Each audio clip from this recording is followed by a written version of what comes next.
السلام علیکم ورحمۃ اللہ وبرکاتہ۔ بہت سے لوگ مجھ سے دعا کے لیے کہتے ہیں۔ سب سے پہلی بات تو یہ کہ دعا کے لیے میں بھی اسی قدر محتاج ہوں جس قدر آپ محتاج ہیں، بلکہ میں آپ کی دعاؤں کا بہت زیادہ محتاج ہوں۔ مجھے آپ کی دعاؤں کی بہت سخت ضرورت ہے۔ میں آپ تمام حضرات سے گزارش کرتا ہوں کہ آپ مجھے اپنی دعاؤں میں ہمیشہ یاد رکھیں کہ اللہ مجھے ذہنی، عقلی، جسمانی ہر طرح کا سکون عطا کرے۔ اللہ مجھے دین کا خادم اور دین کا داعی بنائے اور اللہ مجھ سے خوش ہو جائے۔ اللہ مجھے اپنی نبی کی سنتوں پر چلنے والا بنائے، نبی کی سنتوں پر عمل کرنے والا بنائے،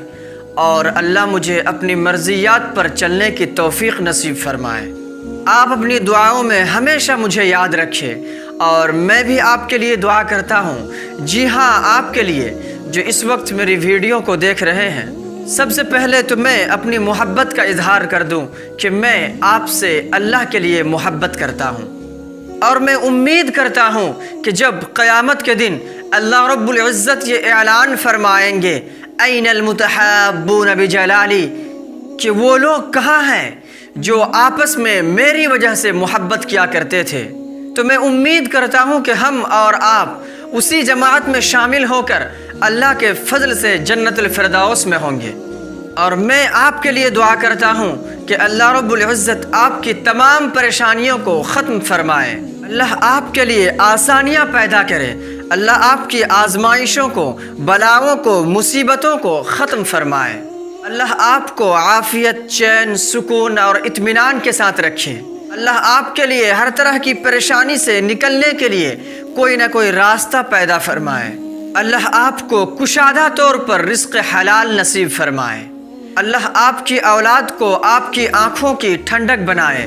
اللہ آپ کو اپنی جوڑوں میں سکون عطا فرمائے، اللہ آپ کو اپنی مرضیات پر اور نبی اکرم صلی اللہ علیہ وسلم کے طریقے پر چلائے، اللہ آپ کو بدعتوں سے اور شرک کے تمام شکلوں سے محفوظ رکھے، اور اللہ آپ کو تمام طرح کی گناہوں سے بچائے رکھے، اللہ آپ کو ایمان و سنت والی زندگی دے،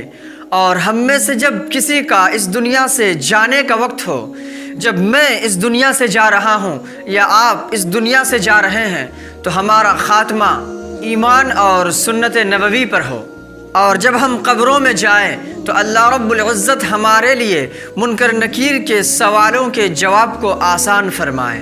اللہ ہمیں قبر کے عذاب سے، وہاں کی وحشتوں سے محفوظ رکھے، محشر کے عذاب سے محفوظ رکھے، وہاں کی سختیوں سے ہمیں بچائے، اللہ ہمیں اور آپ کو عرش کا سایہ نصیب فرمائے، اللہ رب العزت ہمیں اور آپ کو حساب کی سختی سے بچائے، اللہ ہمارے لیے پل صراط کے اوپر سے گزرنے کو آسان فرمائے، اور